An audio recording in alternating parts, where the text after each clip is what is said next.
shed some light on that and get some people the help that they need.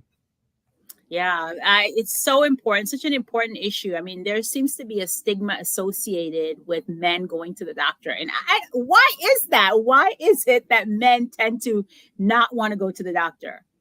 So it's a great question. We do have data to support this idea that, men just don't want to talk about their health issues. There was a study that showed that men were less likely than women to seek medical help, with only about 35% of men reporting they would seek help if they experienced a health problem. And we also have one showing that 66% of men did not feel comfortable discussing their health concerns openly. So the question then becomes, what causes this? Why are these issues? Well, I think there's some issues with societal expectations of men and this idea of masculinity. There's these expectations that men are these stoic, self-reliant, tough guys who you picture these jacked guys who are fixing their own problems. They're fertile, they have beards, they're jacked up, and they're good partners. And to admit something that you're having a problem, those societal expectations and maybe the outside pressures aren't matching what you want them to do. I think in the same vein, there's this fear of stigma, that they're scared that they will be judged by their friends, family, colleagues, or even the doctor, if they disclose their health information. There's obviously other factors, lack of awareness, knowledge of their health issues. And that's hopefully something we can at least highlight today. And sometimes there's a difficulty communicating with these things, and difficulty communicating their emotions, how they're feeling, what they should be expecting to feel versus the reality of the situation. So I think there's a lot of reasons that guys are really reluctant to go talk about their health problems, especially with a healthcare provider.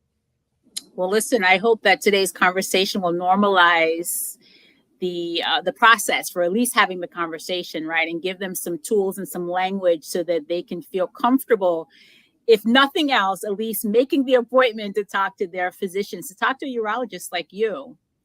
So, Absolutely.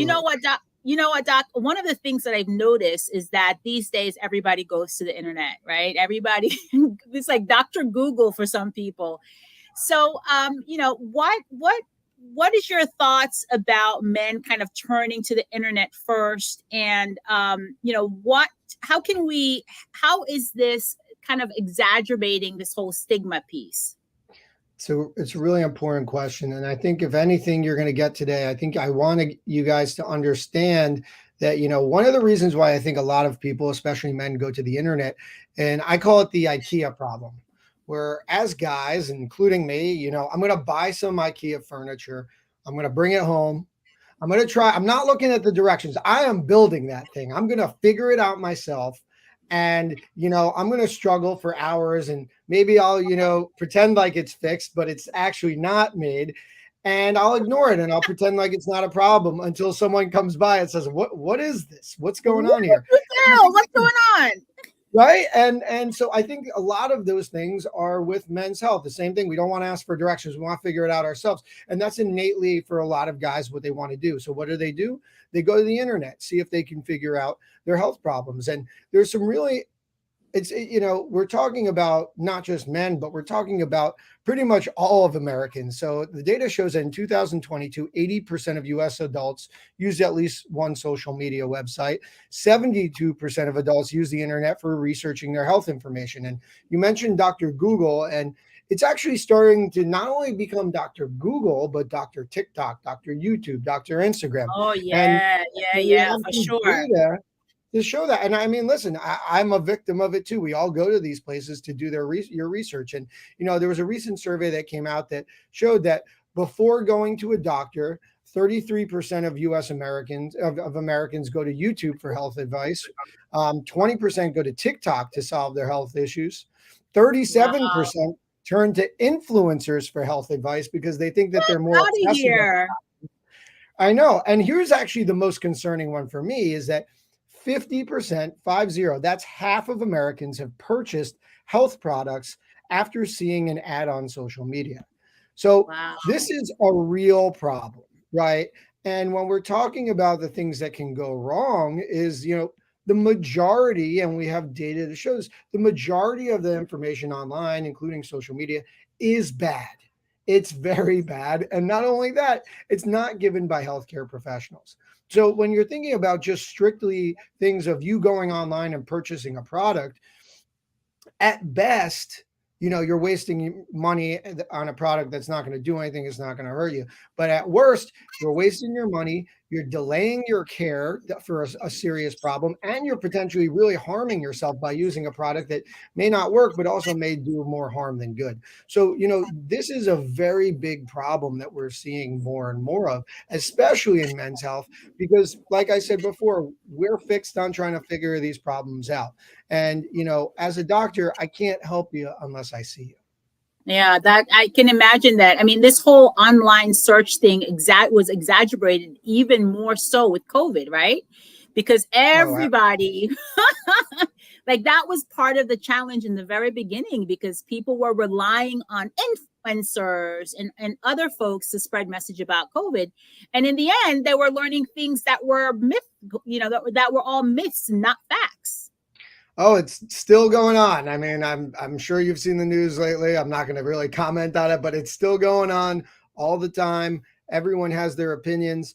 It's a new age in healthcare and health information that I think you really, as a patient, as someone who's worried and concerned about their health, really need to talk with a healthcare provider, to make sure that before you do anything, before you purchase a product, before you take something online or take a make sure you're talking with your provider. Make Yeah. sure you're taking it appropriately. Make sure it's something that's actually going to do something. So these are very, very important. I imagine that part of it is not just because of the ease and the accessibility of social, right? But I think part of it too is that men perhaps have a feeling of embarrassment, right? And Oh, shame around talking about difficult topics. Like, mhm. how can they overcome that? The you feelings of know, shame and embarrassment when it comes to addressing some of their issues around their health or their sexuality. Yeah, I think when we're talking about sexual health, you're 100% right. A lot of people identify, and this is something I've seen recently is when you're a guy with erectile dysfunction, some people may think, oh, all right, that only comes up when you're trying to engage in sexual activity, but no, a lot of guys identify themselves with their sexual health and their wellness. And sometimes if you're walking down the street or you're waking up and you're not getting your morning erections, it kind of sets the tone for your overall wellness and how you feel. And I think what you have to understand, especially for sexual health, is that sexual health is health. Many of the problems like erectile dysfunction, low testosterone, fertility, these can often be signs and symptoms of either lifestyle problems or health problems or pending health problems that you may have. And I think when you think about it that way, understanding that guys who have erectile dysfunction have higher risk of heart attack within 10 years, erectile dysfunction is associated with diabetes, low testosterone, all these other healthcare problems. Maybe by educating yourself, you realize that you're not really in there to you're of course you're in there to talk about your sexual health problems, but you're really talking about your overall health.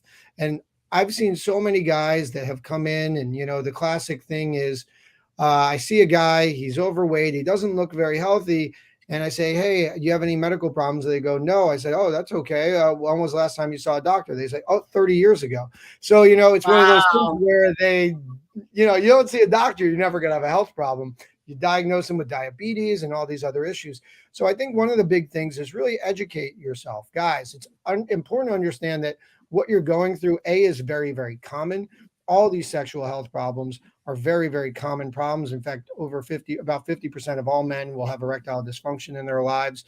Um, and once you understand that it's a common problem, I think you should feel a little bit more comfortable talking about it.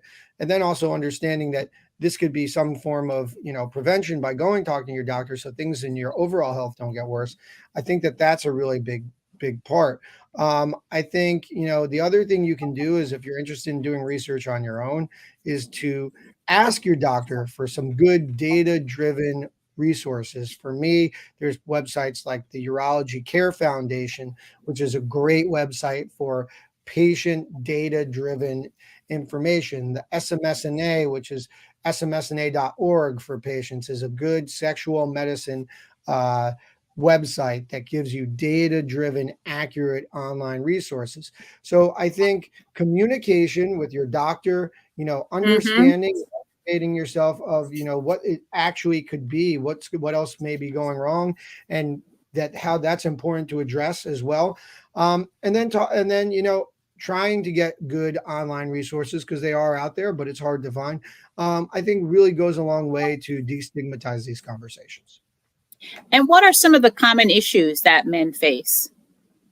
Yeah, so I think the most common issue that I see is erectile dysfunction. That's the most common sexual health dysfunction that men have, and about like I said, about 50% of all men have erectile dysfunction.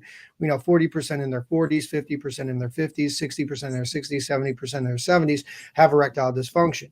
And I kind of to it before. But there's a lot of other health implications that are involved with that. Other things that we see that are quite common is low testosterone, which has become a Mm-hmm. very prominent thing. About we're seeing now about 20% of men under the age of 60, 20% of the men under the age of 40 or have low testosterone, and that can be compromised by obesity, diabetes, if you have a history of cancer or cancer treatment, HIV. These are all things that can be put you at higher risk for low testosterone. We know that 30% of guys in their 70s, and so on. So, I mean, that's another problem. One thing that we really don't talk about enough is male infertility.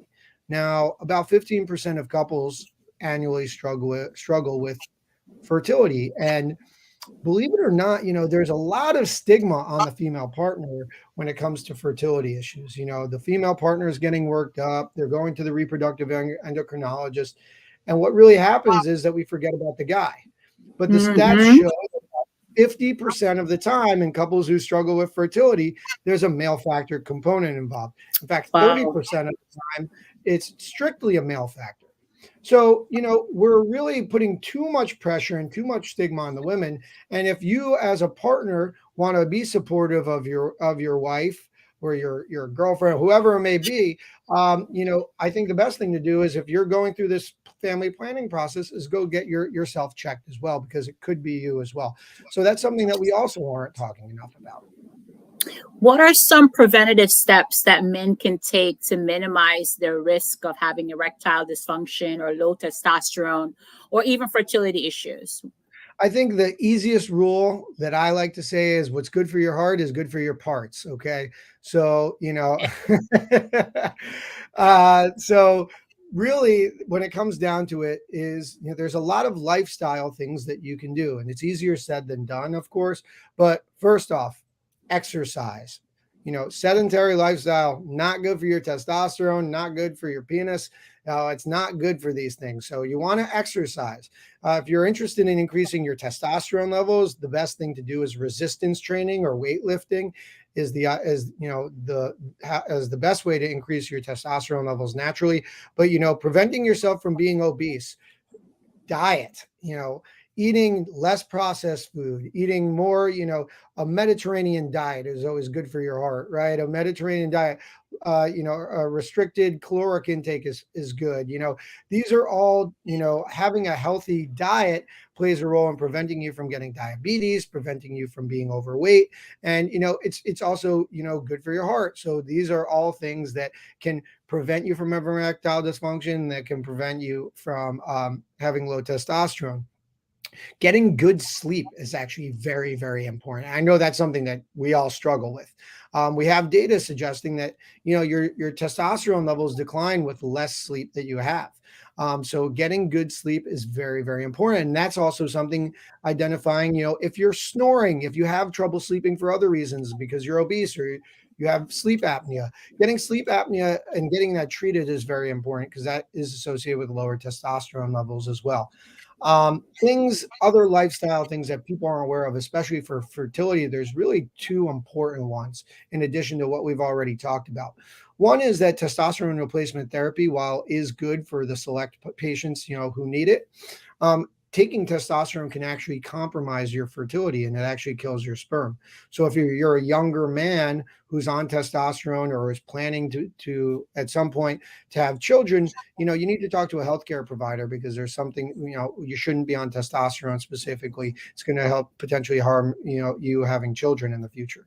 The other thing is, hot wet heat. So saunas, hot tubs, jacuzzis, steam rooms. Oh, These are wow. all things that can compromise your fertility theoretically, right? Your testicles are outside of your body for a reason. They like to be a little bit cooler than the rest of your body, because that's the ideal temperature for a sperm to develop. So when you're going in a hot tub, you're going in a sauna, you're going in a jacuzzi, guess what? You're cooking those boys way hotter than your body, and it can temporarily kill your sperm.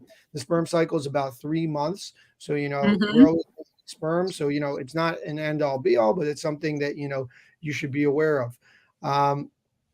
Let's see, there's one other thing. If you have something called a varicocele, which is a structural anomaly, it's like dilation of veins around your testicle. These are also things that could cause fertility problems in men. So there's a lot of different things going on to be assessed and to be evaluated. And once again, we can't help you, and this is not just me. Any doctor can't help you unless you're talking about it with them and seeing them. Wow, such powerful tips. And it sounds like, common sense, right? About nutrition and movement and sleep. The ones that you talked about with the hot tub, that's not something that I would have imagined. So thank you for sharing that tip.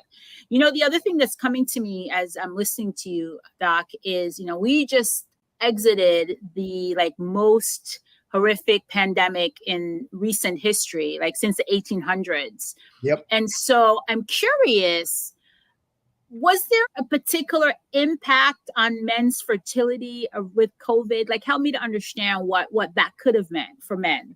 Yeah, it's a very good question. So in general, when you have an infection, you get a fever. And if you understand how I just explained the hot tub, saunas, jacuzzis thing, that fever increases inflammation in your body. It also increases the temperature of body, including your testicles. So it's almost analogous to having a hot tub or sauna exposure, and sometimes even longer, Wow. because you have a long infection. So you're getting fevers.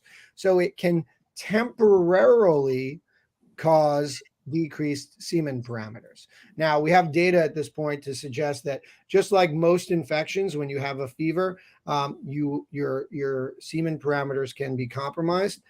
And the same thing happened with COVID. If you had COVID and you had an infection, chances were in that acute short time frame during your infection, your sperm parameters did,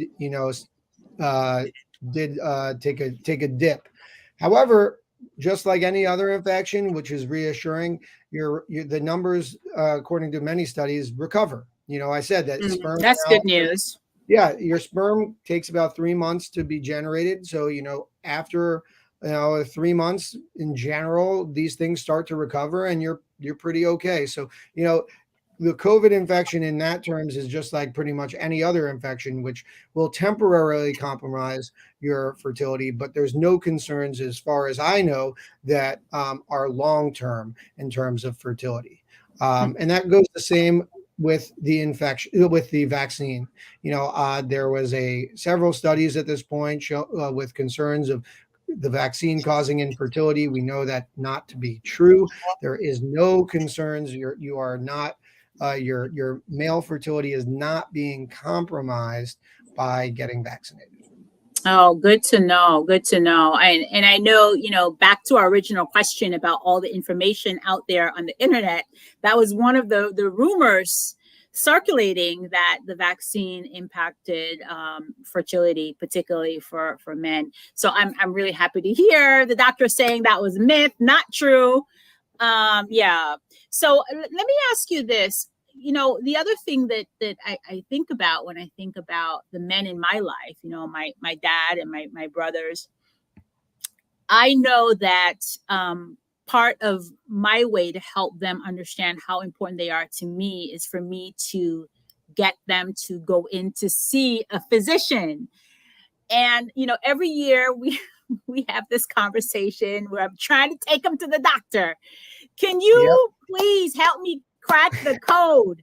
What should I say to get the men in my life to take better care of themselves by going to You the know, doctor? this is such an important question, and I love this question. I will tell you that, and you get it. Listen, a lot of my guy patients are coming in with their partner because I think their partners are the ones dragging their butts in there. And sometimes Mm-hmm. even the partner knows more about their health problems than the actual guy does. Yes, for Very sure. real thing. This is a very real thing. And sometimes it feels like I'm talking to the partner, not the guy, about it because you're right.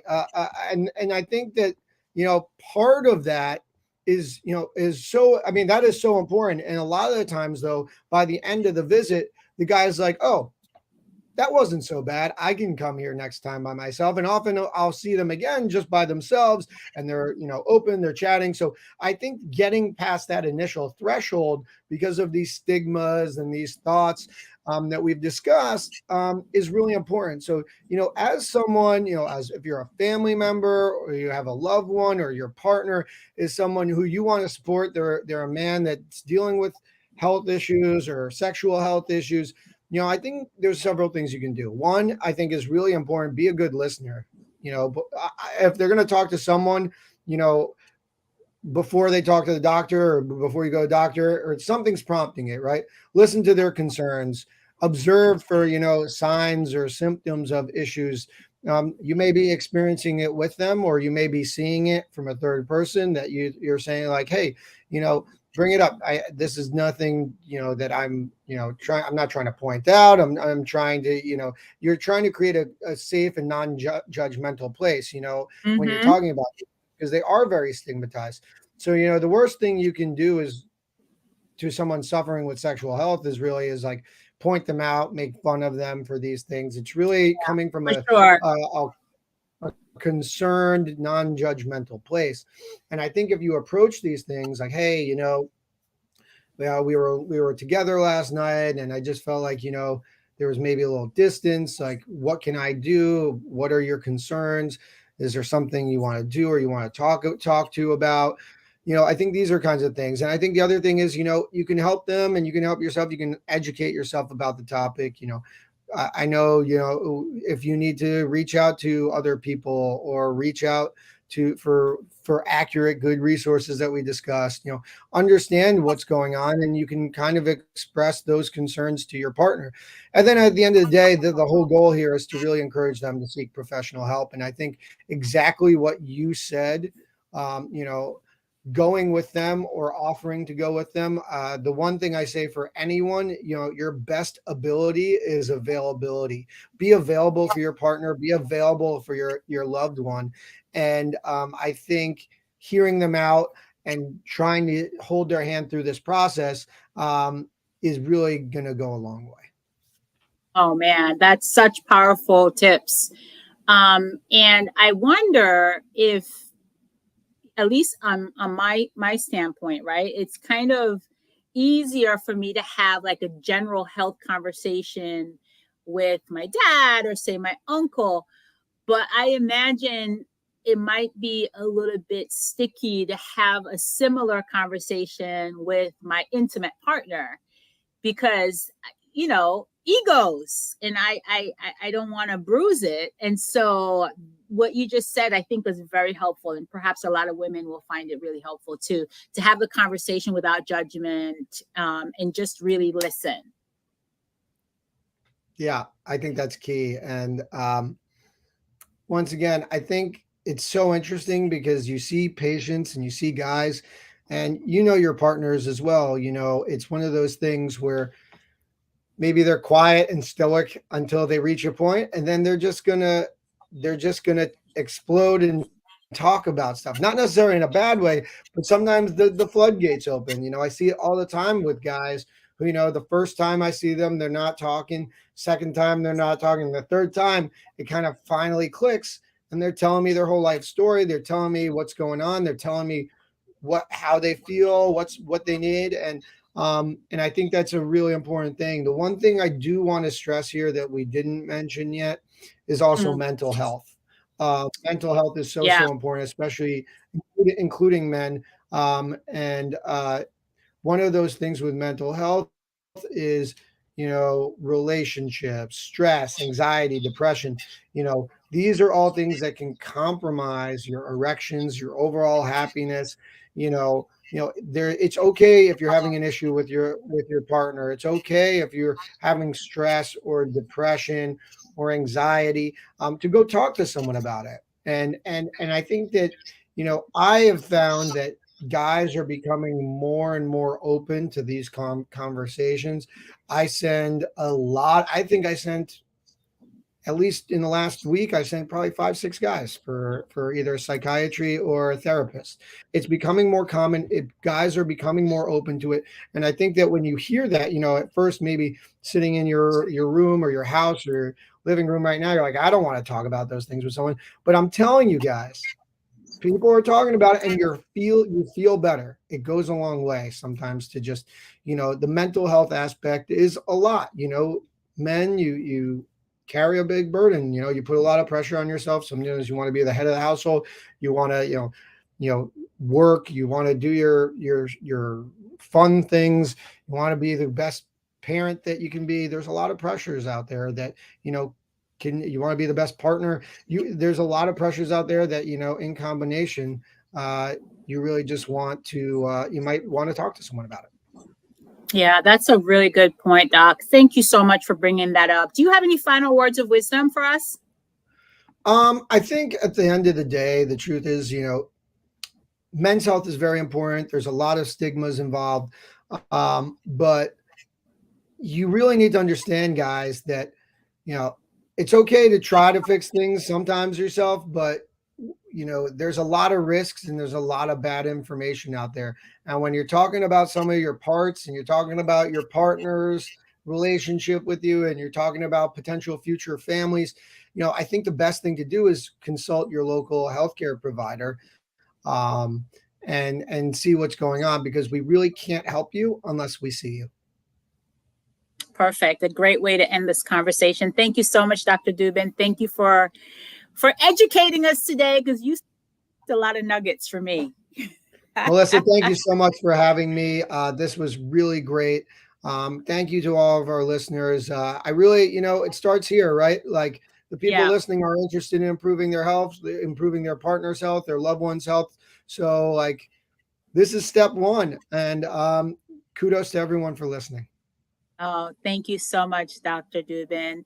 Thank you for joining me for this episode of Live Healthy Miami Gardens Live. It's so fitting that the doctor talked about men's mental health, because we're doing something else this week in honor for men's health. Join us at Betty T. Ferguson in person on June 22nd. That's this Thursday at 6 p.m. We're going to be showing a film called Hush, which is a documentary on mental health. And we're going to be speaking specifically mental health and empowering Black men. So join us in person on Thursday at 6 p.m. at Betty T. Ferguson Community Sports Complex in Miami Gardens. You can go for more information at hushmiamigardens.eventbrite.com. And I hope you'll join us. Remember, we love you and we want to see you have a happy, healthy life. And as always, Live Healthy Miami Gardens, we are working together to create a community where everyone is happy, healthy, and able to live, learn, work, play, and raise a family in the city of Miami Gardens. Thank you for joining us, and I'll see you on Thursday. Be Bye, well, everyone. everybody.